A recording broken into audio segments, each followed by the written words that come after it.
Ele é tudo em nós. Ele é tudo que falta em nós. Eu pergunto a você, do que você tem medo? Do que a nossa igreja, do que a igreja do Senhor pode temer, ou pode ter medo? Interessante que vemos dias complicados, tempos difíceis, tempos de pessoas que não estão comprometidas com a palavra de Deus e nem com o Deus da palavra.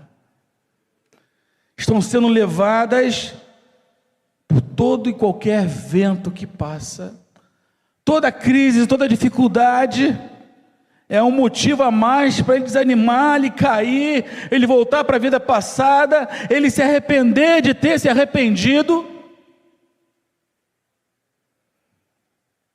Que igreja nós somos?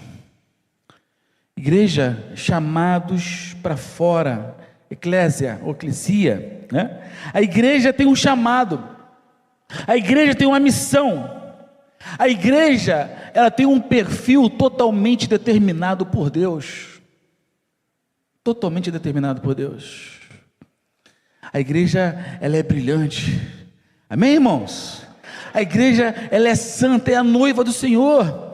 A igreja é uma arma mortal, usada por Deus, para a guerra contra o pecado lá fora, contra o mundo lá fora. É um lugar onde você vem se fortalecer, onde você vem crescer, onde você vem aprender. E esse perfil nosso é estar habilitado, a igreja, habilitada a pregar o Evangelho de Jesus, atravessando, obrigado irmã, os tempos, olha só, atravessando os tempos da história. A igreja, ela precisa estar habilitada a pregar o Evangelho de Jesus, atravessando os tempos da história. Como temos que cuidar desse Evangelho? Como temos que cuidar dessa palavra? Será que nós estamos no centro do perfil e da vontade de Deus? Será que nós podemos olhar para o alto e descansarmos, dizendo assim: Senhor, tudo que eu penso é teu, tudo que tenho é teu, tudo é para a tua causa, porque dele, por ele, para ele são todas as coisas. Será que eu posso afirmar dessa forma, olhando para a minha maneira de viver? Será que teríamos como dizer: Senhor, é tudo por ti, tudo que a gente faz é por ti, é para que o seu nome seja engrandecido? Semana passada nós refletimos aqui com o pastor Davi sobre o problema da superficialidade, sobre a tendência a um relacionamento superficial com Cristo, com a palavra, com a oração e com a obra de Cristo. Nós precisamos sair da superficialidade e ir para a profundidade, irmãos. É mergulhar no rio de cabeça, no rio de Deus, e deixar o rio te guiar, deixar o rio te levar. Mas hoje nós vamos falar sobre a igreja na retranca. Você consegue imaginar a igreja na retranca? Você consegue imaginar um time que joga na retranca? É feio de ver o futebol. Eu lembro daquela seleção brasileira daquele técnico Ari Parreira, Zagallo. Nossa, mas que time retranqueiro. Jogava com 3, 4 cabeças de área, a defesa lá, e o time não ia para frente. Tinha uma enceradeira que ficava no meio de campo com a bola para lá. Ele não ia para frente, ele ia para o lado. Parecia um siri jogando bola. Ele não desenvolvia. Então um time que joga na retranca, ele não avança. A igreja que joga na retranca, ela não avança. A igreja que joga na retranca, ela apenas se defende. Oh, pode acontecer isso. Vamos cuidar disso aqui. Vamos fechar aqui. Só se defende. Ela não avança. Ela não vai adiante. Um time que joga na retranca, ele joga feio. A igreja na retranca, ela deixa de cumprir o ID de Jesus e fica feio o negócio. Fica feio. A igreja na retranca não age, ela reage. Ela espera acontecer para poder reagir. ela não vai e faz aquilo que deve ser feito. Não tem, um time da retranca não tem alegria, parece que não tem alegria em fazer um gol, ele não quer tomar gol. A igreja não pode estar na retranca, ela tem que ter alegria em fazer muitos gols, né? E eu vejo o gol como frutos, como almas alcançadas para Jesus, sabe? Pessoas que estavam lá fora, se perdendo lá fora, né? Então, nós não podemos nos acomodar apenas e ficar se defendendo. Existem igrejas, irmãos, e eu vou falar uma coisa aqui, isso é sério, onde os líderes, pastores, liderança, caminham mais com o estatuto embaixo do braço do que com a Bíblia. Estou mentindo? Parece que o estatuto fala mais do que a palavra de Deus deveria falar para a igreja. Precisamos dar à palavra o seu lugar devido.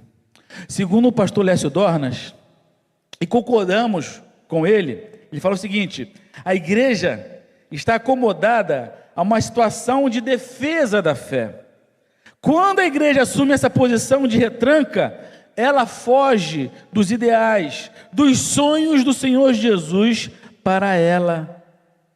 Quando a igreja começa apenas a reagir aos ataques e às ofensivas do inimigo, ela está fugindo do seu objetivo para o qual foi constituída. Eu vejo que a igreja, ela está na vanguarda de tudo, irmãos. Amém, igreja? A igreja está na vanguarda, ela está na frente, ela é quem dita o ritmo e não o mundo lá fora. É a igreja do Senhor. Para você ter uma ideia, a palavra de Deus, Billy Graham certa vez disse isso, que a palavra de Deus, ela é mais atual do que o jornal de amanhã. A palavra de Deus, ela está à frente de todas as coisas. E nós precisamos dar o lugar devido à palavra de Deus em nossas vidas. Nós não podemos nos esquecer ou perder a visão da ofensiva, do ataque, de partir para cima do inimigo e de conquistar a terra. Porque foi assim com o povo, lá quando estava para conquistar a sua terra. Eles foram lá, espiaram a terra, viu que era uma terra que emana leite e mel, mas na hora de conquistar a terra, eles amaldiçoaram aquela terra, e o castigo veio sobre aquele povo. A igreja é chamada ao combate. Tem um louvor, ele fala assim, que as portas do inferno não prevalecerão contra a igreja do Senhor, né?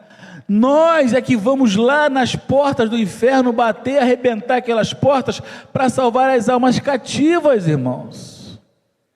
Mas tem gente com medo de uma batalha sobrenatural, porque quando você entra na batalha, quando você se propõe a se colocar, Senhor, eis aqui minha vida, me usa, olha, muita coisa vai acontecer a partir daí. Quando você diz, Senhor, a minha casa é uma casa de paz, eu abro a porta da minha casa para receber meus vizinhos, meus amigos, eu abro a porta. Eu estou disposto, Senhor, a ser usado por Ti. Quando você propõe isso no seu coração, você está mexendo no sobrenatural, e coisas vão acontecer na sua vida, sabe? A primeira coisa que vai acontecer é que Deus vai te usar com muita alegria. Ele vai receber isso com muita alegria, porque o que Ele mais almeja nesse tempo é usar aquele que se dispõe a estar, a se colocar no seu altar. Senhor, eis aqui a minha vida. Um belo dia, um homem chamado Isaías, ele fez isso. Ele, ao contemplar a santidade de Deus, ele viu nele o seu pecado. Ele disse assim, ai de mim que vou perecendo, porque habito no meio de um povo de impuros lábios, né? Lábios maliciosos, né? E os meus olhos viram o Rei da Glória, e eu vou morrer. Aí o Senhor logo, prontamente providenciou a salvação, a purificação. Pegou uma brasa do altar, tocou nos lábios de Isaías e falou assim, olha, isso acabou com o seu pecado. Depois disso, de ser purificado do pecado, Isaías ouviu a voz do Senhor que dizia: a quem enviarei? Quem há de ir por nós? Aí Isaías se coloca: eis-me aqui, Senhor, envia-me a mim. O Senhor usa o homem e a mulher que se coloca no altar. Você está disposto a isso? A se colocar no altar para ser usado pelo Senhor nesse tempo? Saiba que Ele vai te usar na sua casa, na sua família, no seu trabalho, na faculdade, onde quer que você andar, por onde quer que você estiver, em qualquer lugar na rua. Você é alguém que carrega o céu com você. E existem pessoas que precisam ver isso em nossas vidas, irmãos. Nós somos a igreja do Senhor. Nós somos um instrumento de batalha contra o pecado, contra o inferno. Não podemos ficar parados, quietos. Não podemos perder essa visão da ofensiva, do ataque.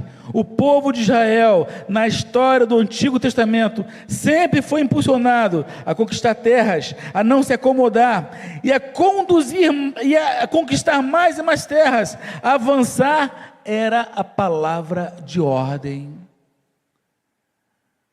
Jesus diz: ide por todo o mundo, pregai o evangelho a toda criatura. Às vezes você está esperando um plano de evangelismo. Não, não é um plano de evangelismo. O plano é você. O plano sou eu, é a sua vida, é quem você é você que Deus quer usar nesse tempo. Ah não, o pastor sabe mais, o diácono, pastor mais. Não, é você. Não fuja daqueles que Deus tem colocado nas suas mãos. Não fuja.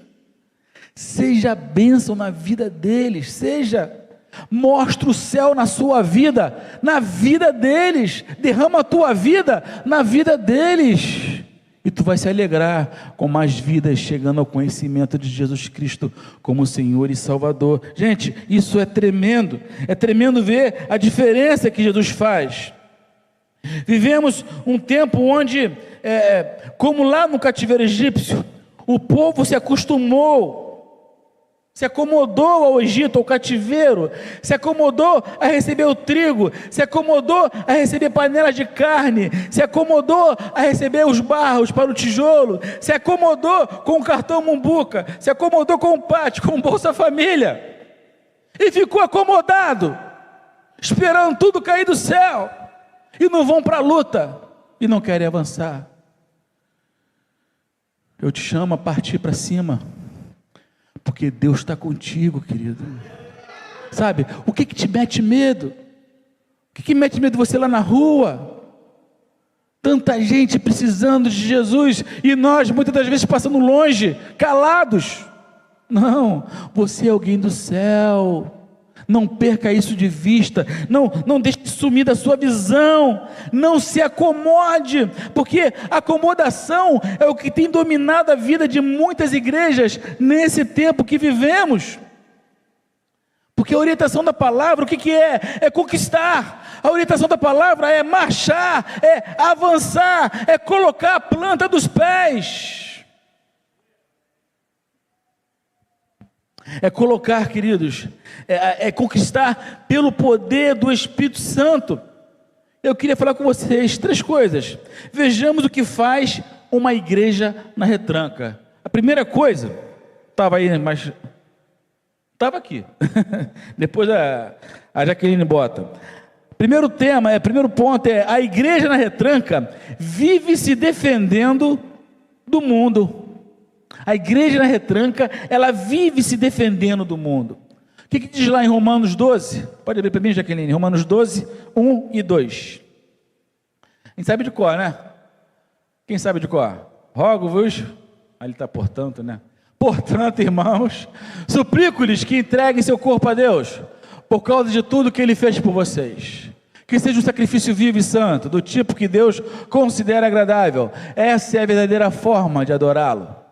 Não imitem o comportamento, os costumes desse mundo, mas deixem que Deus os transforme por meio de uma mudança em seu modo de pensar, a fim de que experimentem a boa, agradável e perfeita vontade de Deus.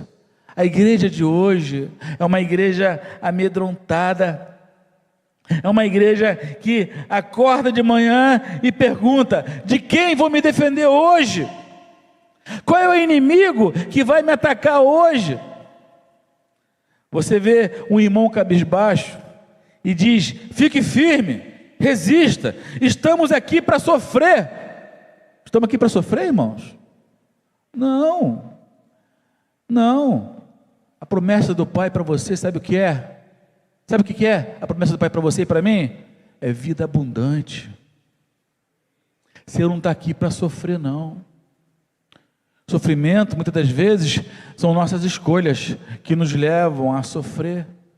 Muitas das vezes escolhas erradas, fora da vontade e do propósito de Deus para cada um de nós. Você está aqui para ter vida abundante. Vença, lute, persiga o seu alvo. Hoje você pode não ter, mas amanhã você vai ter em nome de Jesus. Lute por isso. Creia na presença do Pai contigo. Filosofia que o mundo, que o inimigo quer incutir em nossas mentes e coração. O servo sofredor não é você e nem eu, foi Jesus. Porque Ele levou sobre si todos os nossos pecados. Ele foi o servo sofredor. É preciso assumir uma posição de inconformismo com o mundo. Não se amolde, não se acomode. Somos chamados para fazermos diferença, irmãos. Não podemos caminhar e viver na mesmice. O projeto de Deus não é uma igreja com medo do mundo, mas sim o mundo se sentindo atraído, amém? Influenciado e conquistado por sua igreja. A igreja é um instrumento de Deus, e você é parte disso, você é parte integrante disso. A segunda coisa, a igreja da retranca, ela vive se defendendo das heresias. Bota aí para mim Gálatas 1, Gálatas 1, 6 e 9. Gálatas 1, do 6 ao 9. Admiro-me que vocês estejam se afastando tão depressa daquele que o chamou para si por meio da graça de Cristo. Vocês estão seguindo um caminho diferente, que se faz passar pelas boas novas, mas que não são boas novas, de maneira nenhuma. Então, estão sendo perturbados por aqueles que distorcem deliberadamente as boas novas de Cristo. Que seja amaldiçoado qualquer um, incluindo nós, ou mesmo o anjo do céu, que anunciar boas novas diferentes das que nós lhes anunciamos. Repito o que disse antes: se alguém anunciar boas novas diferentes das que vocês receberam, que seja amaldiçoado. Existem ideias novas, doutrinas e muitos equívocos teológicos que começam a se aproximar da igreja e a deixam logo na defensiva. Como vamos nos defender dessas heresias? A palavra de Deus ensina que a igreja precisa pregar a verdade, precisa pregar a verdade, precisa viver a verdade, precisa andar na verdade, precisa lutar pela verdade. Quando a igreja de Cristo faz isso, nenhuma heresia irá prosperar em seu meio.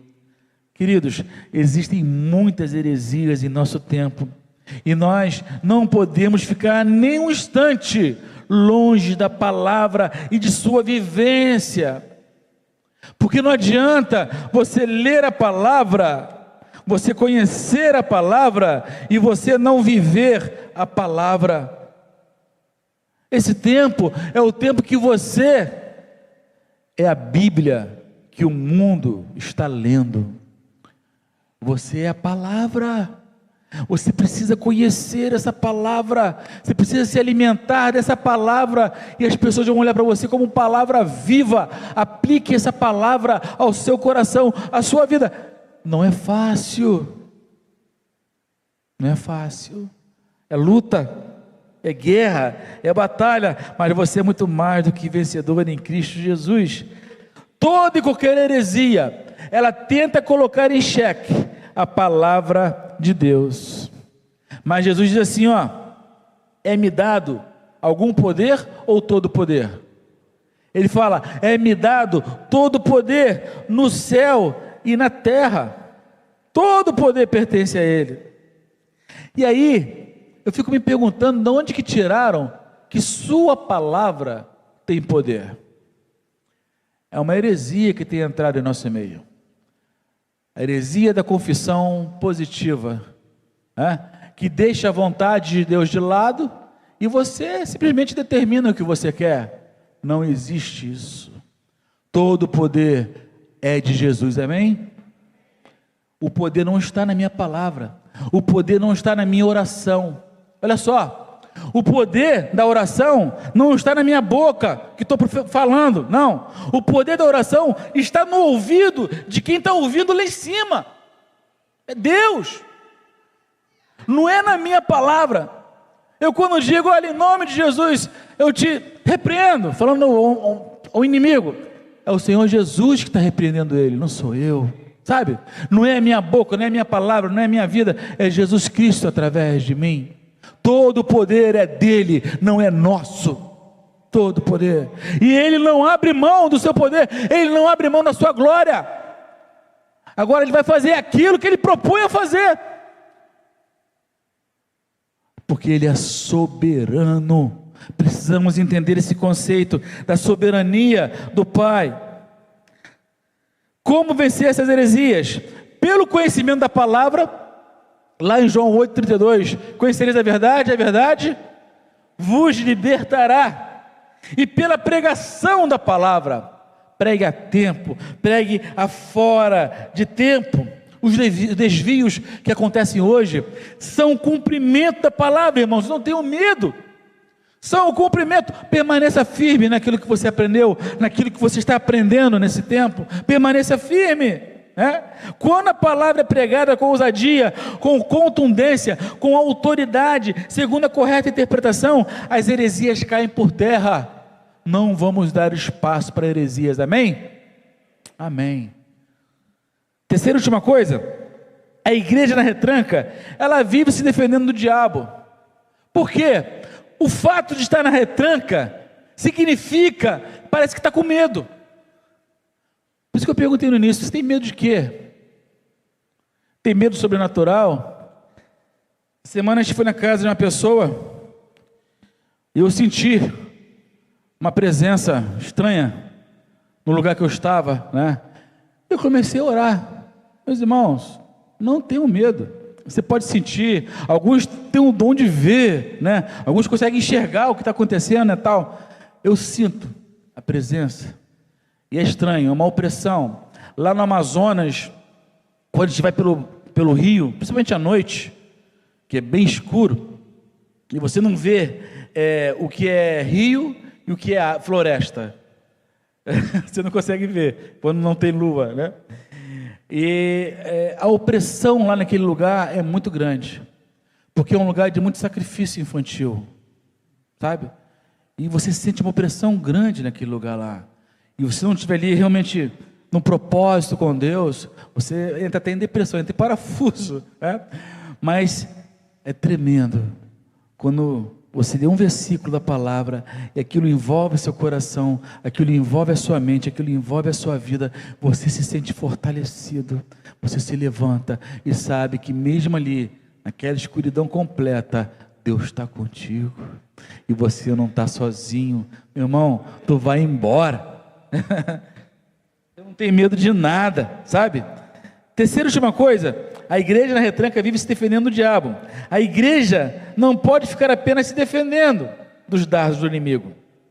Ela precisa conquistar a terra, invadir o terreno do inimigo, conquistar a terra prometida, ganhar a cidade para Jesus. Então, é tempo da igreja não se acovardar. Não se acovardar, não se intimidar, não se retrancar, mas partir para a ofensiva. Partir para a ofensiva. Eu fico olhando, queridos, nós temos hoje, atualmente, nós estamos com 29 células. 29, né, pastor? Com a que eu inaugurei terça-feira, 29. 29 células, 30 células. Qual que é o número de terça-feira? 30 células. Particularmente 30 células é um bom número, legal, muito bom. 30 casas se abriram para receber 30 células. Mas no universo de quase 1.000 membros, eu sinto falta de 970 casas. Eu, pastor Jorge Alexandre, eu sinto falta de 970 casas. Não tenha medo, Deus é contigo, sabe? É maravilhoso colocar os seus bens a serviço do Senhor, a sua família, a sua vida, o seu horário, seu tempo, tudo que você tem, tudo que você é isso que está dizendo lá em Romanos 12, soma, corpo, é tudo que você tem, tudo que você tudo que você pode dar para o Senhor Jesus, Ele quer tudo consagrado nas mãos dEle, Ele vai te dar muito mais. Olha só, 3 atitudes necessárias para vencermos essa situação da igreja na retranca. Primeira atitude, assumir um relacionamento com a sociedade lá fora, na esperança da sua transformação. Bote na sua mente, você está aqui, sabe para quê? Nesse mundo? Para transformar esse mundo. Você é chamado por Deus, esse ID é para a transformação do mundo lá fora. 1 Pedro 2,9, Jaqueline, por favor, 1 Pedro 2,9, diz assim: mas vós sois a geração eleita, sacerdócio real, nação santa, povo de propriedade exclusiva de Deus, a fim de proclamardes as virtudes daquele que vos chamou das trevas para a sua maravilhosa luz. Você não está aqui apenas para ser uma boa pessoa, um bom servo, um bom pai de família, um bom profissional, não. Você está aqui para iluminar, você está aqui para salvar vidas, e é a sua vida que Deus quer usar, é para transformar o mundo lá fora. Transforme a sua profissão num veículo para a pregação do Evangelho. Transforme a sua casa, a sua família em família sacerdotal, a sua casa em igreja, e vai pregar o Evangelho com o seu testemunho para a sua vizinhança. Faça a diferença. Isso é urgente, porque tem gente indo para o inferno, porque muitos de nós estão se calando, deixando de ser sal, se tornando insípidos, sem sabor, não fazem mais diferença onde estão, não trazem mais vida, não dão sabor ao lugar onde vivem. Você é servo do Deus vivo. Segunda coisa, assumir uma atitude de resistência contra o diabo. Tiago 4,7, sujeitavos, pois, a Deus, quem sabe? Resistir ao diabo e ele fugirá de vós. Ele foge, igual um rato. Não tenha medo dele, ele já é um derrotado. Não tenha medo do que ele pode fazer, porque a vitória é sua. Em Cristo somos muito mais do que vencedores. Levante a cabeça. Eu te desafio nessa noite, levante sua cabeça, confesse seus pecados a Deus, humilhe-se no altar do Senhor e levante-se para ser vitorioso, porque o Senhor está pronto para te dar essa vitória, no seu trabalho, na sua família, no seu dia a dia. Eu gosto de pensar sempre assim, porque o diabo, a palavra fala que ele está ao derredor, bramando como um leão, buscando a quem possa tragar, e tem gente que fica com medo dele ainda. Querido, ele está ao derredor, porque ao seu redor está o anjo do Senhor. Ele se acampa ao redor daquele que os teme e os livra. Sabe o que é se acampar? Ele fica rotineiramente ao seu redor. O inimigo não chega perto de você, ele não te toca. Não tenha medo de nada, não tenha. Terceira e última coisa, assumir uma postura de intrepidez no testemunho e na pregação da palavra. Isso aqui é tremendo, irmãos. Isso aqui é tremendo para mim. Tem um texto que eu leio, bota aí em Atos capítulo 4, Jaque, por favor. Lá no finalzinho, 35, se não me engano, 37. Atos 4. Passa 40. Espera aí, deixa eu abrir aqui, que aí não está o texto que eu quero não. Espera aí. Atos 4.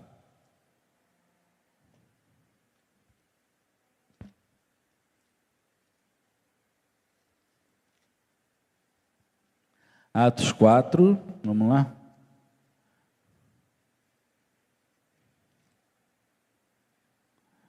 Versículo 23. Fui lá na frente, né? Do 23 ao 31. Olha o que diz aqui, irmãos. Uma vez soltos, procuraram os irmãos e lhes contaram quantas coisas lhes haviam dito os principais sacerdotes e os anciãos.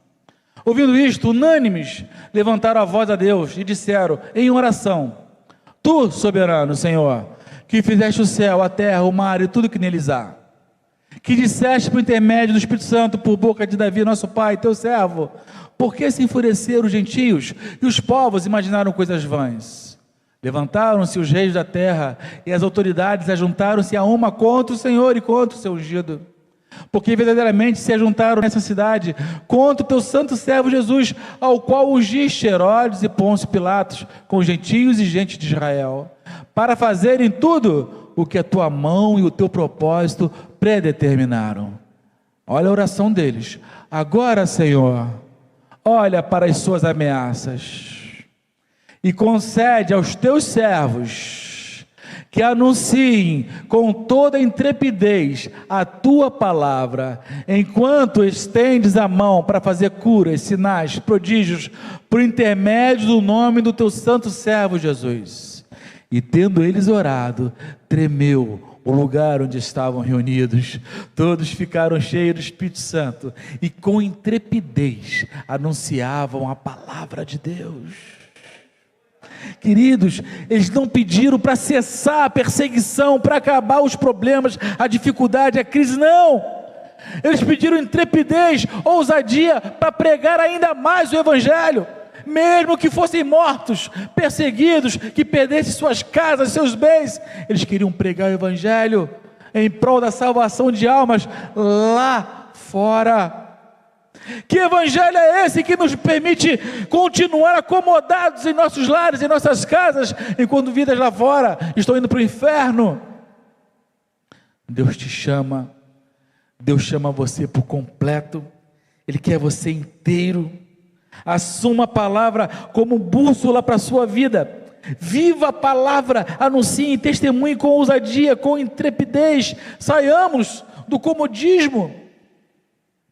Igreja, existe por aí muito crente acomodado, muito espectador de maravilhas de Deus, que não trabalha, que não coopera, que não contribui, que não dá testemunho, que não faz diferença, que não ora, que não se envolve, que não participa da luta e da batalha. Para a glória de Deus, ninguém aqui está acomodado, amém? Ninguém aqui está acomodado. Eu desafio você a orar comigo. Se você fizer essa oração comigo, vou desafiar você a se colocar em pé, fazer essa oração comigo. Você vai repetir o que eu vou falar aqui. Agora, é você e Deus, tá? Você vai confiar no pastor Jorge, né? Mas é você e Deus. Repita comigo: Senhor, eu quero, em nome de Jesus, cada dia da minha vida, fazer a diferença na obra do teu reino. Eu quero que cada dia, no exercício da minha profissão, na convivência com meus amigos, no meu relacionamento com o meu vizinho, no trabalho, seja onde for, fazer a diferença na obra do seu reino. Senhor, só terá valido a pena se for para a honra e para a glória do nome de Jesus Cristo. Em nome de Jesus. Amém. Glória a Deus. Você pode aplaudir o Senhor? Glória a Deus. Que isso seja real em nossas vidas. Que o Senhor te use com todo o poder. Que o Senhor use a sua vida com tudo que você tem, com tudo que você é. Que você não sonegue aos outros o amor de Cristo na sua vida, derramado por você. Vamos falar com Deus? Oh Deus, Tu és presente, Senhor. Louvamos o Teu nome, Pai. Não queremos viver na retranca. Não queremos ser uma igreja presa, parada no tempo. Mas queremos, ó Pai, avançar. Queremos conquistar. Temos uma cidade para conquistar, Senhor. Temos uma cidade para conquistar, ó Pai. Abra aqui, Senhor, mais casas de paz. Levante aqui, Senhor, mais líderes. Precisamos de mais líderes na Tua obra. Obrigado pelo Talk, que vai começar semana que vem, Senhor. E muitos estão inscritos no Talk, Senhor, para aprender a liderar uma célula. E há de ser uma bênção grande, Senhor, grandiosa para a nossa igreja. Abra, Senhor, mais lares como casa de paz, Senhor. Ó Deus, desperta os Teus servos, que é aqueles que ainda estão dormindo, ó Pai. Ó Deus, em nome de Jesus, Senhor, em nome de Jesus, nos leva agora em paz aos nossos lares. E nos guarda. E que possamos, Senhor, aplicar a Tua palavra às nossas vidas. Obrigado por Tua presença aqui, em nome de Jesus. Amém. Deus abençoe, querido, sua vida. Vá em paz.